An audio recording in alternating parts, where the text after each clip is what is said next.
ठिठुरन। दिल्ली से बस जब चली थी तो सूरज निकल आया था। जाड़ों की सुबह में उगने वाले सूरज की पहली किरणें धरती पर पड़ी थी। किरणों में गर्मी की ताप अधिक नहीं थी। बाहर धूप धीरे धीरे अपने पंजे फैला रही थी। खेतों में दूर दूर तक फसल खड़ी थी। बस की खिड़की से ठंडी हवा का झोंका आता और पूरे बदन में एक सिहरन सी पैदा कर जाता। वह बस में गुनमुनाया सा बैठा था। बगल में पत्नी बैठी थी, खामोश निस्तब्ध। उसको गोद में 3 वर्ष का बीमार लड़का था। वह खिड़की से बाहर दूर दूर तक फैले मैदानों के परे ना जाने क्या देख रही थी। उसके चेहरे पर दुख, क्षोभ और चिंता के गहरे बादल छाए हुए थे। बस घर घराती हुई तेजी से आगे बढ़ रही थी। बस में बैठे दूसरे स्त्री पुरुषों व बच्चों के चेहरों पर खुशियां फैली हुई थी। हर आधे घंटे के बाद बस में बैठा कोई न कोई यात्री जोरों से चिल्ला उठता था, प्रेम से बोलो जय माता की। उसकी आवाज के साथ साथ बस में बैठे लगभग सभी यात्री एक साथ चिल्ला उठते थे, जय माता की। अक्टूबर महीने का अंतिम सप्ताह था। यात्रियों से भरी बस चाय पानी के लिए जगह जगह रुकती और फिर अपने गंतव्य स्थान की ओर बढ़ जाती।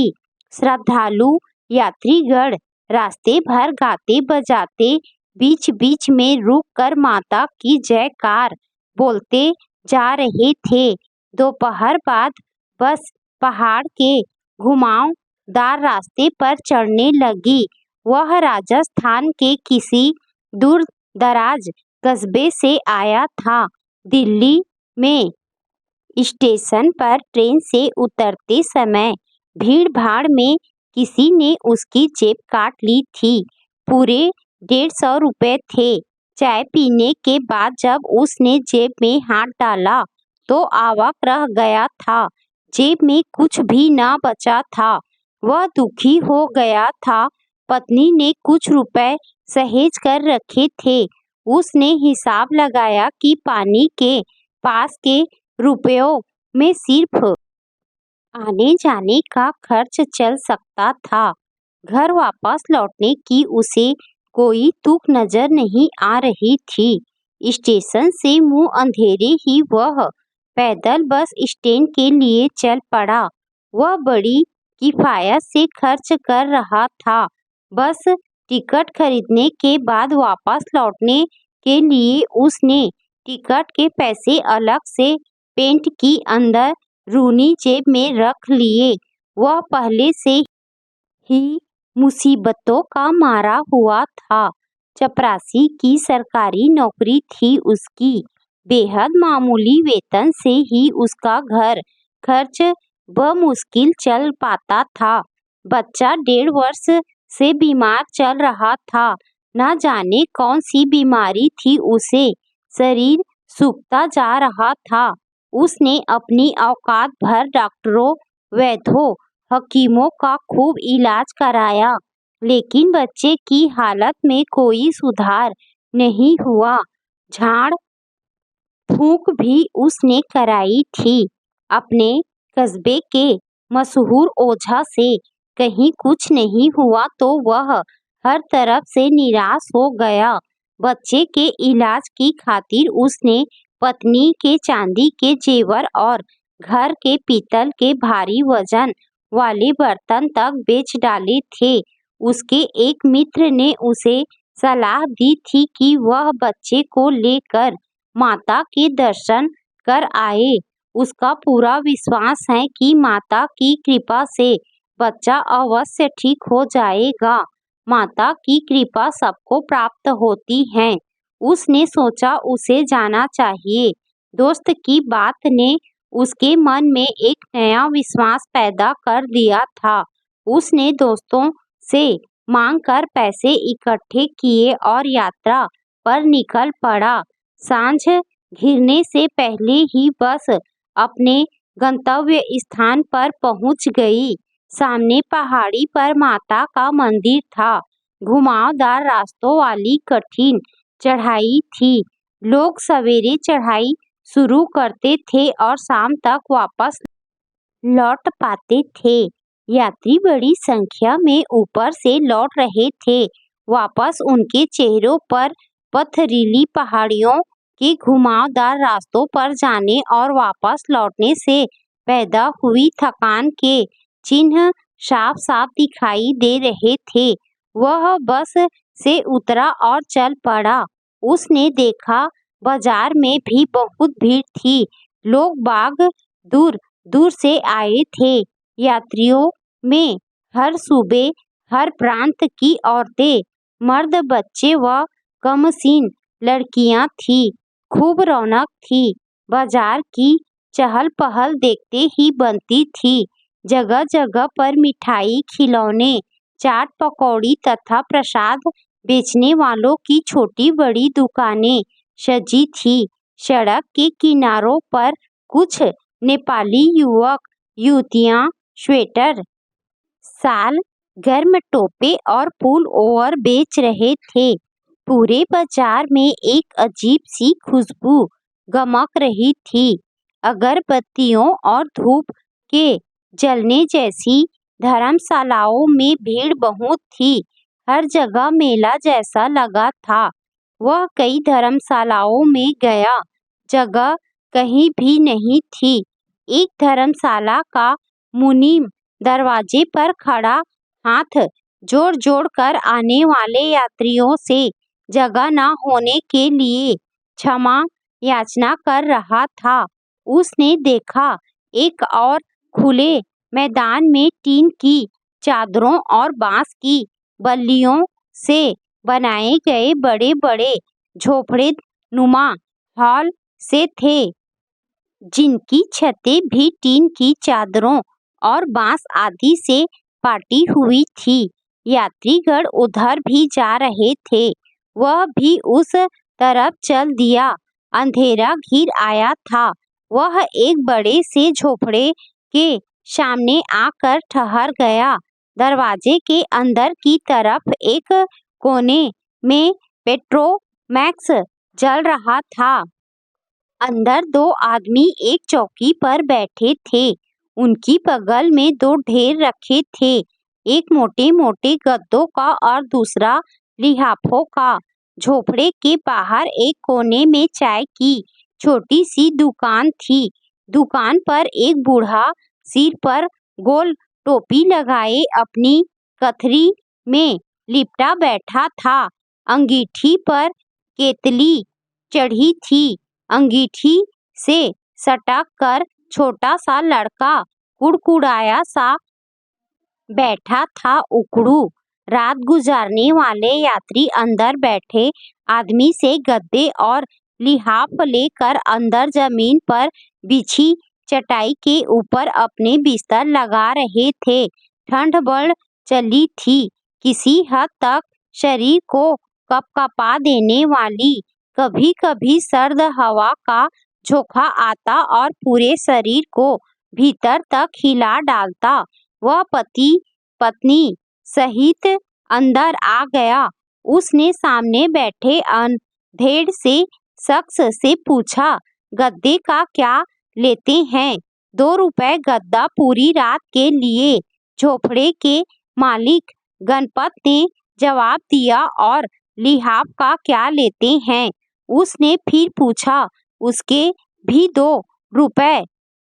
गणपत ने अन्मनस्य भाव से उत्तर दिया। कुछ कम नहीं हो सकता है? उसने धीरे से पूछा। भाई 2 रुपए क्या ज्यादा हैं? दूसरे ढेरों पर तो 2.5 से कम नहीं मिलेगा। हमारा रेट सही है, इससे कम ना होगा। गणपत के नौकर सुखबीर ने, जो वहीं बराल में बैठा था, समझाने के लहजे में कहा। वह चुप हो गया। उसने कुछ सोचा फिर 2 रुपए का नोट निकाला और सुखबीर को पकड़ा दिया। गद्दा उठाने लगा तो पीछे से पत्नी ने कहा, एक लिहाफ भी ले लो ना। उसने पत्नी की ओर देखा और कुछ क्षण रुक कर बोला, कंबल है तो अपने पास, एक कंबल में 3 जने कैसे सोएंगे भला, सोचो तो ठंड कितनी है। पत्नी ने अनुरोध भरे स्वर में कहा, मेरे लिए तो लोई ही काफी है। उसने कहा और बदन पर लपेटी हुई लोई को सिर पर बांध लिया। पत्नी चुप हो गई। बेचारी, उसने गद्दा ले जाकर एक कोने में बिछा दिया। पत्नी ने बच्चे को गद्दे पर लिटा दिया और उसे अपने पास खींचकर कंबल ओढ़ लिया। वह जानती थी कि पति पैसे की तंगी की वजह से खींचा हुआ है। उसके चेहरे पर झुंझलाहट थी और वह इस आशंका से छिपी हुई थी कि कहीं बच्चे को ठंड लग गई तो क्या होगा। वह भी पत्नी की मनोदशा को समझ रहा था, मगर उसके पास पैसे बहुत कम थे। परदेश का मामला था, न जाने कब क्या हो जाए। वह स्वयं ही अजीब असमंजस में पड़ा हुआ था। जेब काटने वाले को उसने मन ही मन ढेर सारी बद्दुआएं दे डाली। वह लोई को कान तक लपेटे बैठा था और थोड़ी थोड़ी देर बाद बीड़ी सुलगा लेता था। सुखबीर उसे देख रहा था। काफी देर बाद झोपड़े का मालिक गणपत अपने डेरे पर चला गया। गणपत पास ही के एक गांव का रहने वाला है। वह हर साल जाड़ों में यहाँ आ जाता है। वह मैदान से आने वाले यात्रियों की नब्ज पहचानता है। उतरते और चढ़ते जाड़ों तक, यानी 6 महीने, यात्रियों का रेला पेला जोर शोर से आता है। बाकी के 6 महीनों में तो इक्के दुक्के यात्री ही आते हैं। धर्मशालाओं के कमरे खाली पड़े रहते हैं। उस समय कौन आता है। झोपड़ियों में वह अपने रेट सही रखता है। भीड़ देखकर दूसरों की तरह बढ़ाता नहीं है। सुखबीर उसी के गांव का रहने वाला है। हर साल उसके साथ आता है। उसे खाना और 200 रुपए माहवार मिलता है। गणपत ने उसे कह रखा है कि ना रेट बढ़ाने की जरूरत है और ना कम करने की, चाहे कोई भी क्यों ना हो, कोई छूट नहीं देनी है। उसका कहना है कि इसी आमदनी से तो साल भर का घर खर्च चलता है। हम धंधा करने आते हैं, कोई धर्म कमाने नहीं। ये लोग तो सालों में एक बार पुण्य कमाने आते हैं। रात के 12 बज गए थे।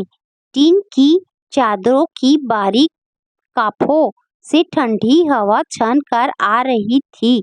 वह सिकुड़ा हुआ गठरी बना बैठा था।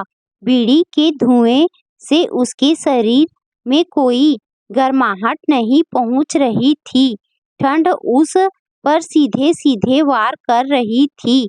उसने बैठे बैठे ही सुखबीर से कहा, भाई 1 रुपए ले लो और एक लिहाफ दे दो, बड़ा भला होगा तुम्हारा। सुखबीर ने लिहाफ के ढेर की ओर निगाह घुमाई। अभी भी 4 बचे थे। सहसा ही उसे मालिक गणपत की हिदायत का ख्याल हो आया कि चाहे कोई भी क्यों न हो, कोई छूट नहीं देनी है। उसने उसकी ओर मुखातिब होते हुए कहा, कहा ना, हमारे यहाँ एक ही रेट है, 2 रुपए से कम नहीं। वह चुप हो गया। ठंडी हो गई लोई में खुद को और अधिक समेटने का प्रयास करने लगा।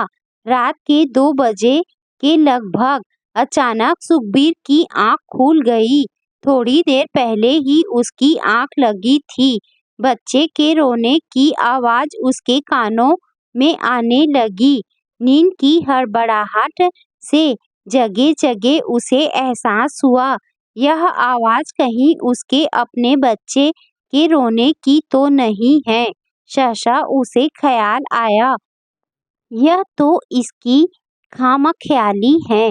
वह तो इस वक्त गांव में घर के भीतर आराम से सो रहा होगा। उसने गर्दन घुमाकर देखा। पति पत्नी जागे हुए बैठे थे और उनके बीच बच्चा लगातार रोए जा रहा था।